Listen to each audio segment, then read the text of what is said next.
তাদের নিয়োগ চলছে বড় আকারে। এই নিয়োগটা যাতে এক্সপেডিট হয় এই জন্য আমরা 71 বেশি মিটিংটা করলাম এবং আমাদের এটা হোম সেক্রেটারি সাহেবের সাথেও আমরা অন দ্য ফোন কিছু সিদ্ধান্ত হয়েছে। আজকে এটার আমরা যদি অর্ডারটা করে দিতে পারি তাহলে রিক্রুটমেন্টটা অনেক ধরনের রিক্রুটমেন্ট বলছে, তার মধ্যে হলো পুলিশের যে এএসআই এবং অন্য অন্য জায়গায় রিক্রুটমেন্ট এগুলো এক্সপেডিট হবে। 4000 এএসআই নিয়োগ দেওয়া হবে। এর মধ্যে 50% হবে সরাসরি আর 50% হবে পদোন্নতির মাধ্যমে। তো সেই প্রক্রিয়ায় আমরা জনপ্রশাসন মন্ত্রণালয়ে আজকে এসেছিলাম। ওই বিধিটা যেটা তৈরি হচ্ছে ওইখানে মাইনর কিছু সংশোধনী দরকার ছিল, তো ওনারা সেটা করে দিচ্ছেন, যার জন্য আমাদের এই রিক্রুটমেন্টের পথটা একটু সুগম হলো আর কি। প্রধান উপদেষ্টা বেশ কিছুদিন আগে আপনারা জানেন বেশ কিছু ফোর্সের স্যাংশন উনি নীতিগতভাবে সম্মত হয়েছেন, সেইগুলাই আমরা আসলে ওয়ার্কআউট করতেছি। যেহেতু নির্বাচন সামনে এবং আমাদের মাননীয় প্রধান উপদেষ্টা নির্দেশনা দিয়েছেন, সেই আলোকে আমাদের অর্থ মন্ত্রণালয়, লেজিসলেটিভ এবং জনপ্রশাসন এবং সংশ্লিষ্ট স্বরাষ্ট্র মন্ত্রণালয়ের মাধ্যমে মিটিং করে আমরা এই পদগুলোকে সৃজন করেছি। এটা অলরেডি রান। এখন এই পদের রিক্রুটমেন্টের কিছু বিধিমালা প্রচলিত ছিল, দু এক জায়গায় সংশোধন হয়েছে। এখন এই সামনে নির্বাচনের মধ্যে মাঠে প্রথম যে বাহিনীটা থাকে সেটা হলো পুলিশ, আনসার বাহিনীও থাকে।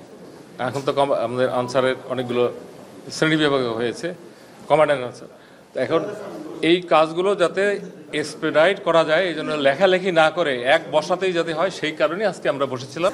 সিপাহীর পদে যখন যেটা দরকার সেইভাবেই তারা পুলিশ বাহিনীর রিকুইজিশন দিচ্ছে এবং তাদের ট্রেনিংয়ের একটা ক্যাপাসিটি আছে। পুলিশ তো শুধু নিয়োগ করলেই হবে না, পুলিশের ট্রেনিং যেমন সারদাতে রাউন্ড দি ক্লক আমাদের অফিসারদের ট্রেনিং হচ্ছে, আর পুলিশের কিছু রিজনাল ট্রেনিং ইনস্টিটিউট আছে লাইক রংপুর, আরও কয়েকটা জায়গায় বড় বড় ট্রেনিং ইনস্টিটিউট আছে। সেই সমস্ত জায়গায় 100% ট্রেনিং চলতেছে। একদিকে রিক্রুটমেন্ট, একদিকে ট্রেনিং। আপনারা জানেন পুলিশের সিপাহী এবং আরেকটু উপরের লেভেল পর্যন্ত এসপি সাহেবরাই রিক্রুট করে, প্রতি ডিস্ট্রিক্টে এটা গোয়িং অন চলতেছে।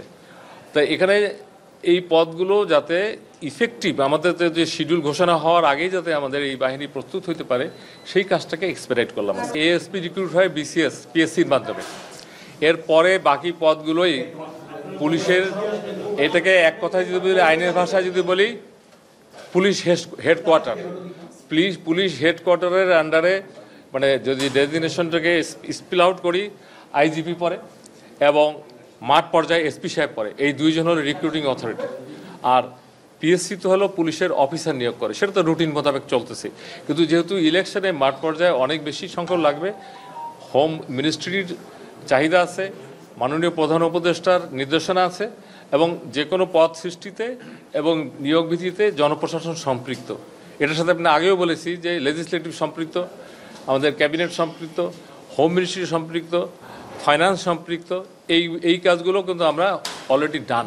এখন হলো কমপ্লেনের এগেনস্টে আমাদের ফিট লিস্ট আছে, সেখান থেকে তাকে উইথড্র করা হচ্ছে। মাঝে দেখছেন কিছু হয়েছে, আরও সামনে হবে। আর যেখানে স্টেবল আছে, যেমন জয়েন্ট সেক্রেটারি অনেক হয়েছে, আমরা ইলেকশন আগে এই জয়েন্ট সেক্রেটারিতে তুলে আনবো, তো সেই জায়গাতে ডিসি রিপ্লেস করতে হবে। আর যারা ভালো করছে, যেমন এই ক্রাইসিস 1 বছর ডিসিটা প্রমাণ করেছে যে আপনারা সবাই একমত যে এই ডিস্ট্রিক্ট অ্যাডমিনিস্ট্রেশনটা কী ধরনের crisis, with the support of police also. এই মাঠ প্রশাসন বলতে সিভিল এবং পুলিশ এই দুটাই বোঝায়। এবং এখন একটা অ্যাবনর্মাল সিচুয়েশন, ইন্টারিম গভর্নমেন্ট, এই সময় অন্য অনেক বাহিনীকে সম্পৃক্ত করা হয়েছে to maintain the law and order. যেটা আপনারা দেখেছেন পূজার সময় ছিল, দিনরাত খেটেছে মানুষ, সুষ্ঠু সুন্দরভাবে পূজা হয়েছে, রমজানের সময় হয়েছে। ঠিক একইভাবে আমরা আশাবাদী যে ইলেকশনের সময় যে প্রস্তুতিগুলো নেওয়া হচ্ছে, আপনারা জানেন হোমওয়ার্ক ভালো থাকলে সেখানে যে দিনটাকে কেন্দ্র করে কাজটা করা হচ্ছে সেই দিনটা ভালো হবে, কোনো সমস্যা হবে না। তফসিল ঘোষণার পরেই আমরা সবাই তো নির্বাচন কমিশনের অধীনে চলে যাই, আপনারা প্র্যাকটিস দেখছেন। তখন এই বদলিগুলো করবে নির্বাচন কমিশন।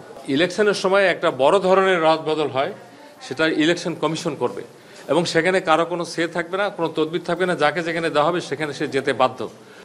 অনেক ধরনের স্ক্রুটিনি করে আগে যারা এগুলোর সাথে জড়িত ছিল অথবা প্রোঅ্যাক্টিভ ছিল, ওভার অ্যাক্টিভ ছিল, এদেরকে এই তালিকার মধ্যে এরা কেউ নাই এবং থাকবে না। এবার কেউ মানে এতটুকু যদি এদিক ওদিক কারো পক্ষে অথবা কোনো দলের পক্ষে এতটুকু যদি কেউ কোনো মানে আমরা এখন পর্যন্ত জানি যে সেরকম নাই, যদি আমরা এরকম বুঝি তাকে উইথড্র করা হবে এবং প্রচলিত আইনের আওতায় এনে তাদের বিরুদ্ধে প্রশাসনিক ব্যবস্থা নেওয়া হবে। এবং এই দুঃসাহস আমি মাঠ প্রশাসন বলতে যেটা বুঝি, বিভাগীয় কমিশনার, ডেপুটি কমিশনার, উপজেলা নির্বাহী অফিসার, এনারা হলে ইলেকশনের সাথে জড়িত। AC line and other officers তারা ল অ্যান্ড অর্ডার হয় ম্যাজিস্ট্রেট হিসেবে ওই সময় পুলিশের সাথে ডিউটি করে, আর্মির সাথে ডিউটি করে, এটা হলো ম্যাজিস্ট্রেসি ডিউটি। অতএব কোনো জায়গায় এবার আমরা মনে হয় আমাদের প্রধান উপদেষ্টা যেটা বলেছেন, গতকালকেও শক্তভাবে ওনার প্রেস সেক্রেটারি আমি দেখলাম যে ব্রিফ করেছেন যে নির্বাচন নিয়ে কোনো সংশয় নেই এবং এখানে ল অ্যান্ড অর্ডার মেনটেন করতে কোনো দ্বিধাদ্বন্দ্ব নাই। এবং আমাদের যে 3টা ইলেকশনের অভিজ্ঞতা সিভিল সার্ভিসের, এখান থেকে তাদেরকে অত্যন্ত শক্ত বার্তা, এখনও আমরা সেইভাবে যারা ইলেকশনের রিটার্নিং অফিসার কারা হচ্ছে এটা পুরো নির্ধারিত হবে তফসিল ঘোষণার পর। ওই সময় সরাসরি যে নির্দেশনা যাবে এর বাইরে কোনো ডিসি সাহেবরা কাজ করতে পারবে না, করবে না। এবং সকলেই দেশপ্রেমিক মানুষ, সকলেই চাই একটা মডেল, একটা আমরা কি বলবো গর্ববোধ করি এই ধরনের একটা নির্বাচন হোক।